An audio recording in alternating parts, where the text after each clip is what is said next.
Then फिर हम further बात करते हैं सिकल सेल अनीमिया। अगर हम जेनेटिक लेवल पे देखते हैं तो ये एक डिजीज़ है जो कि ऑटोसोमल लिंक्ड रेसेसिव डिसऑर्डर होता है। ठीक है, तो अब वहाँ यहाँ पर मैं जब इसका जिक्र आया है तो मैं ये भी क्लियर कर देता हूँ कि जो आपके डिजीज़ होते हैं कुछ एक्स लिंक्ड होते हैं, कुछ ऑटोसोमल होते हैं। तो बेसिकली जो एक्स लिंक्ड या सेक्स लिंक्ड जिसको हम बोलते हैं वो आपका कलर ब्लाइंडनेस होता है और हीमोफीलिया होता है।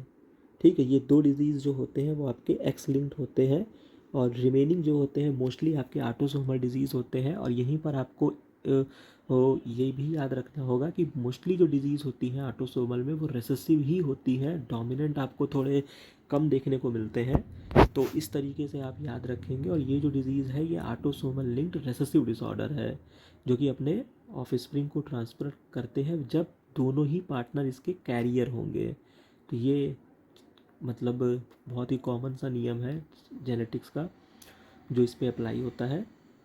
यहाँ पे जो एक जो कि कंट्रोल डिजीज़ ये controlled by a single pair of alleles इसके लिए रिस्पॉन्सिबल होता है जो कि हीमोग्लोबिन ए और एस। बेसिकली एलिल्स क्या होते हैं आप सभी को पता है, contrasting character of the gene जो होता है उसको हम एलिल्स बोलते हैं। तो ये कंडीशन आती है जिसकी वजह से सिकल सेल अनीमिया होता है।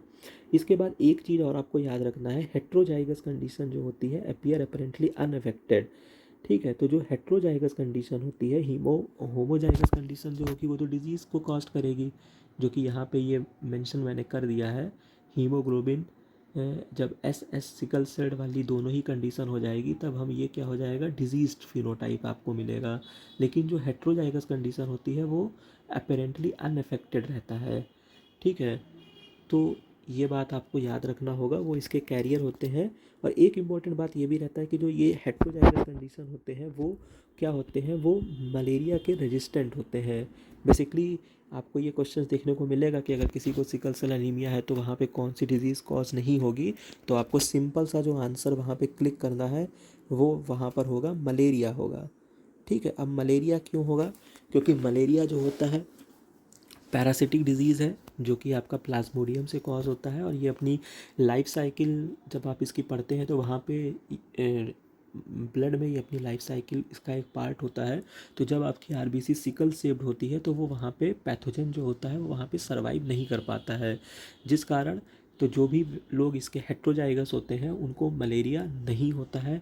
तो ये बात आपको याद रखना होगा। तो इस तरीके से ये स्टोरी आपकी हो गई, मलेरिया उनको नहीं होगा and they are carrier of the disease होते हैं। ये सारी बातें आपको पता है यहाँ पे जो भी चीज़ होते हैं। फिर the substitution of amino acid, यहाँ पे आपको याद रखना है ग्लोबिन प्रोटीन पार्ट पर हुई है। हीमोग्लोबिन में हीम जो होता है वो पोरफायरिन होता है, ग्लोबिन जो होता है वो प्रोटीन पार्ट होता है, जिससे सिंगल बेस का सब्स्टिट्यूशन होता है, 6th कोडॉन पे होता है, फ्रॉम GAG से GUG हो जाता है, जिससे म्यूटेंट फॉर्म जो बनेगा वो पॉलीमराइज होने के बाद अंडर लो ऑक्सीजन टेंशन में जब वो आता है तो causing the change in the shape of the RBC का जो शेप होता है वो चेंज हो जाता है। तो हमारी जो आरबीसी नॉर्मल शेप की होती है वो बाई कॉनकेव शेप होती है, लेकिन अब इस कंडीशन में जब आरबीसी बनती है वो सिकल शेप्ड आरबीसी होती है।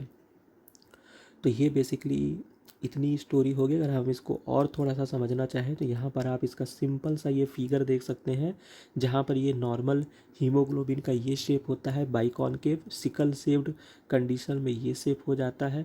और अगर आप mRNA लेवल पर देखते हैं तो GAG जो नॉर्मल ग्लूटामिक एसिड को कोड कर रहा था, सिंगल पॉइंट म्यूटेशन जब A से T में ट्रांसफ़र हुआ, इसको जब ये ट्रांसफ़र होता है जो कि चूँकि एडेनिन जो है वो आपका प्यूरिन है, थाइमिन जो है वो आपका पायरिमिडीन है, तो इसको हम ट्रांसवर्जन बोलते हैं, जिसकी वजह से ये डिजीज़ कॉज होती है। 6th पोजीशन के ग्लूटामिक एसिड की जगह पे वैलिन आ जाता है। बेसिकली ग्लूटामिक एसिड जो आपका एक नॉन पोलर अमाइनो एसिड है, वैलिन जो है वो आपका पोलर अमाइनो एसिड है, जिससे काफ़ी चेंजेस क्रिएट होते हैं, हिंड्रेस क्रिएट होते हैं, जिसकी वजह से आपके आरबीसी का स्ट्रक्चर जो होता है वो चेंज हो जाता है। तो इसके लिए इसको सिकल सेव्ड एंड आरबीसी बनने लगती है या हीमोग्लोबिन आप बोल सकते हैं। तो ये कंडीशन जो आती है वो सिकल सेल एनीमिया के साथ है। तो आई होप ये वीडियो आपको अच्छा लगा होगा। अगर अच्छा लगा है तो इसको लाइक शेयर और सब्सक्राइब करना मत भूलिएगा। मिलते हैं नए वीडियो में नए टॉपिक के साथ।